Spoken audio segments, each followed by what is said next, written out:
زندگی کا total Spain 70-80 سال ہوتا ہے بقول جان ایلیا کے کہ ہم بہترین، امیر ترین، خوبصورت ترین اور ذہین ترین ہونے کے باوجود ہمارا المیہ یہ ہے کہ ہم ایک دن مر جائیں گے۔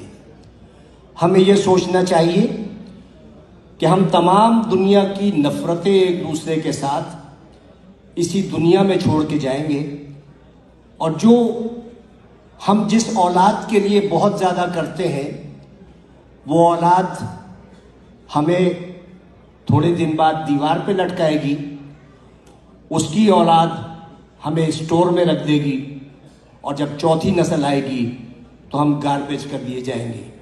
ہماری دنیا میں اتنی حقیقت ہے اور اتنی حیثیت ہے، میں دعوے سے کہتا ہوں کہ اس محفل میں بیٹھے ہوئے 10% لوگوں کو بھی اپنے دادا کی شکل یا پردادا کا نام یاد نہیں ہوگا۔ یہی کچھ ہمارے ساتھ بھی ہوگا۔ ہم لاکھ دنیا میں فن خان بنے رہیں، ہم لاکھ دنیا میں یہ کہتے رہیں کہ وہ آگے کیوں بڑھ گیا، وہ پیچھے کیوں ہٹ گیا، لیکن یقین جانیے اللہ تعالیٰ نے جہاں انسان پہ اتنے احسانات کیے ہیں، وہاں ایک بہت بڑا اس کا احسان یہ ہے کہ اس نے 3 چیزیں اپنے پاس رکھی ہیں۔ وہ چیزیں یہ ہیں کہ میں جسے چاہے عزت دوں، جسے چاہے ذلت دوں، میں جسے چاہے زندگی دوں، جسے چاہے موت دوں، اور میں جسے چاہے رزق دوں اور جسے چاہے مفلسی دوں۔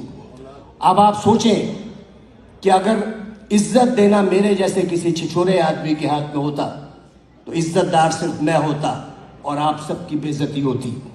اگر رزق دینا میرے جیسے کسی آدمی کے ہاتھ میں ہوتا تو میرے گودام بھرے ہوتے اور آپ سب بھوک سے مر رہے ہوتے۔ اگر اسی طرح زندگی یا موت میرے ہاتھ میں ہوتی تو صرف دنیا کی آبادی ایک شخص کی ہوتی، کیونکہ میں سب کو موت سے ہمکنار کر دیتا۔ اس راز کو سمجھنے کے لیے ضروری ہے کہ محبت اور نفرت کے بنیادی فرق کو سمجھیے۔ بہت بال برابر فرق ہے۔ محبت کے لیے کہتے ہیں کہ محبت اندھی ہوتی ہے، محبت اندھی ہوتی ہے اور نفرت اندھا کر دیتی ہے۔ محبت چونکہ پیدائشی طور پر اندھی ہوتی ہے، لہٰذا وہ جینے کا ہنر جانتی ہے، اور نفرت کے سفر میں آپ آدھے وقت بینا ہوتے ہیں اور باقی وقت نابینا ہوتے ہیں، تو انہی شاہراہوں پر جس پر آپ محبت کا ہاتھ پکڑے دیوانہ وار چلے جاتے ہیں، نفرت کی آگ میں جلنے لگتے ہیں اور اپنی ہی لگائی ہوئی آگ میں بھسم ہو جاتے ہیں۔ تو نفرت کا کوئی اسکوپ نہیں ہے۔ آئندہ آنے والے وقتوں میں آپ کی نسلیں یہ یاد نہیں رکھیں گی کہ آپ نے کتنے لوگوں سے نفرت کی، لوگ یہ یاد رکھیں گے کہ آپ نے کتنے لوگوں سے محبت کی۔ لوگ یہ نہیں یاد رکھیں گے کہ آپ نے کتنے لوگوں کا راستہ روکا، لوگ یہ یاد رکھیں گے کہ آپ نے کتنے لوگوں کا راستہ بنایا۔ لوگ یہ نہیں یاد رکھیں گے کہ آپ کتنا پڑھ گئے، لیکن لوگ یہ یاد رکھیں گے کہ آپ نے کتنے لوگوں کو پڑھوا دیا۔